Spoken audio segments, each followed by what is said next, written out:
There's one phrase famous on the internet. You either die a hero or live long enough to see yourself become the villain. Hey everyone, today is a special day, but not in a good way.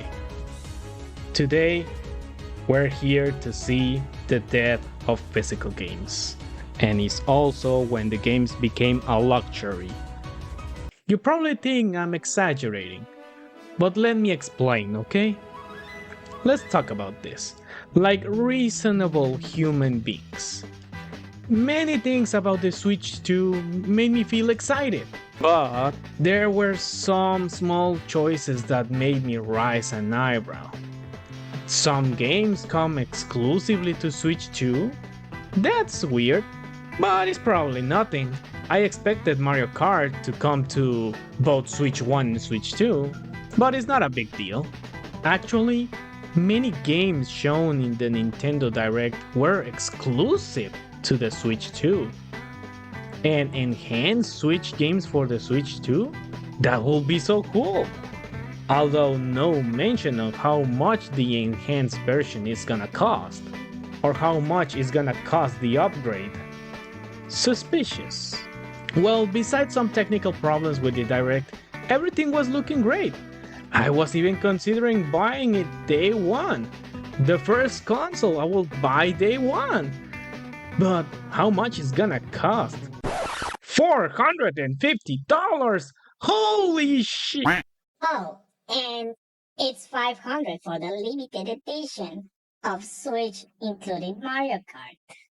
Okay, the console is a bit too expensive. I might not buy it day one, but maybe I could still get it later. That's the only oopsie from Nintendo. Wait, some games are gonna be $80?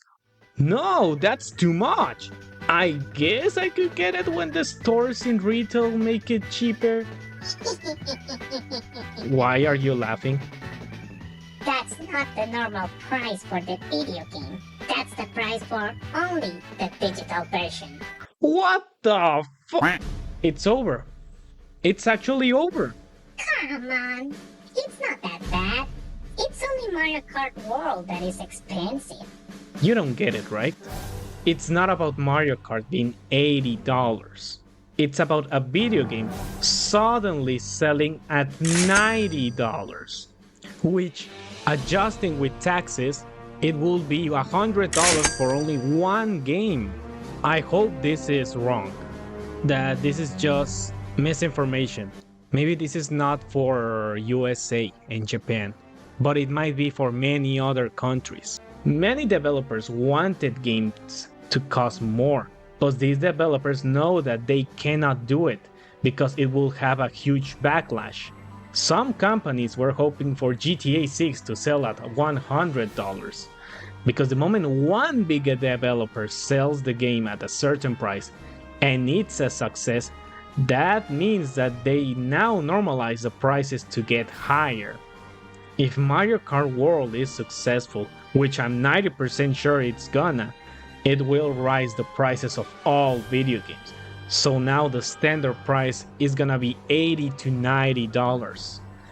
And I know that Nintendo fans are gonna buy this regardless. Probably even dislike this video and not even care about the price increase. They are even gonna defend it. Could this get any worse? Some Switch 2 games won't have the game on the cartridge. Why did I open my mouth? Come on, that's not new. Some games already did this.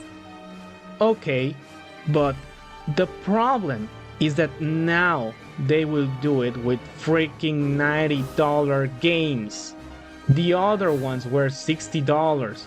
So now you're charging me $30 more and you don't even include the whole game in the cartridge? Oh, and by the way, this is worse for other countries outside of Japan and the USA. We have to pay a ton more for it. Let me tell you something about Mexico. We don't get paid a ton of money, like in first world countries.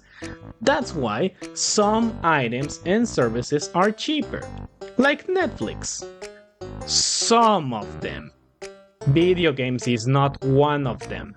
To give you a small example, in 2020, the Xbox Series X and PlayStation 5 came out at $500.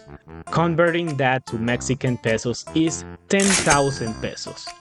But the console didn't cost that. Oh, maybe it only cost 11k or 12k. Nope, it was 15,000 pesos.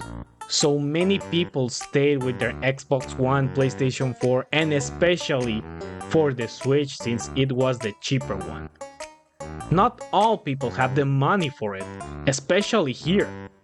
Let me even tell you a quick story of a convention. Here in Mexico, we have our own anime and video game cons.